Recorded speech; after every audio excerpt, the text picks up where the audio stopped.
Hi everyone, and thanks for joining us for this, our sixth video in our Bible study series on 1 Peter. Last video, we started the main body of Peter's letter, which is encouraging us to understand our sufferings through the lens of our new identity as the people of God, so that we can see them as part of our mission to the world. In chapter 2, verses 18 to 25, where we're looking today, Peter doesn't shy away from the tough subjects as he addresses the lowliest in the Greco-Roman society, slaves.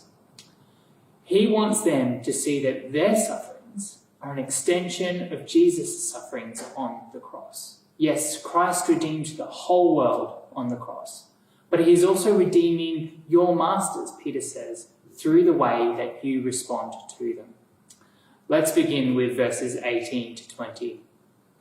Now, what may seem to some like a bit of a tacit endorsement of slavery is actually Peter demonstrating to his readers how to live as Christians in these unjust structures, while undermining the whole worldview that supports these structures.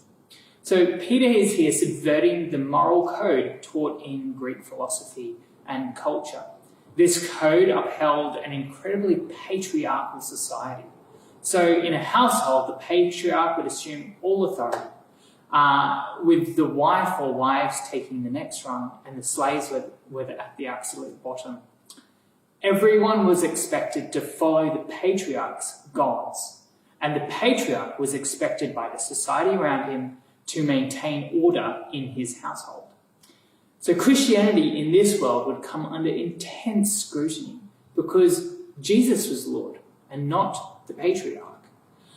So Peter is encouraging them to continue to meet the social expectations of their status, but all the while being blameless before their masters.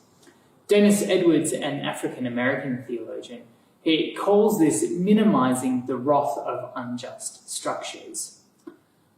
Yes, they're stuck in this position for now. And yes, it is awful. Peter calls it unjust. But this is not an indication of the real nature of the world.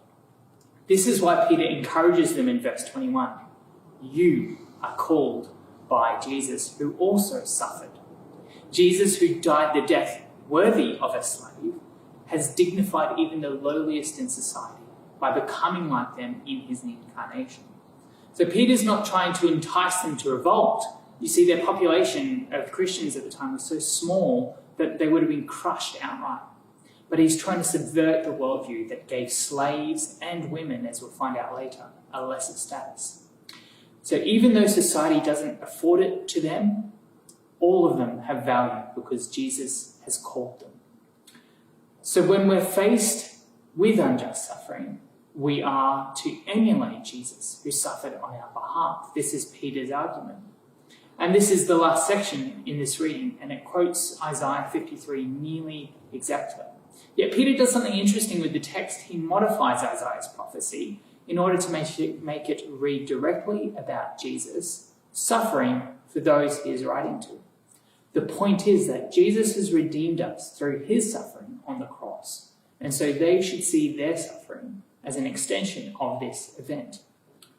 But Peter also later explains that we respond with love and not violence, so that through these actions, our oppressors may also be redeemed. Now, this is a really difficult passage to apply in many of our lives because we are not slaves, and even now our suffering is just not the same as Peter's original readers. Furthermore, many of us have the opposite. We have privilege to be able to speak up without threat of retaliation or the possibility of bringing the faith into disrepute. So I think this passage here has two words for us now. Firstly, let us examine if we do participate in oppressive or unjust structures like racism, sexism, or materialism, which exploits the lives of workers here or overseas. Where we do have privilege, let us resist these structures, even if it leads to our own unjust suffering. Secondly, let us use and see any unjust suffering as an opportunity to do good to those who harm us. Because Jesus, who suffered on our behalf, sets the example here. If we do ever suffer, may we demonstrate the love of God in our response. Thank you for joining me again, and remember to check out the study notes available on the website. You'll see me again soon.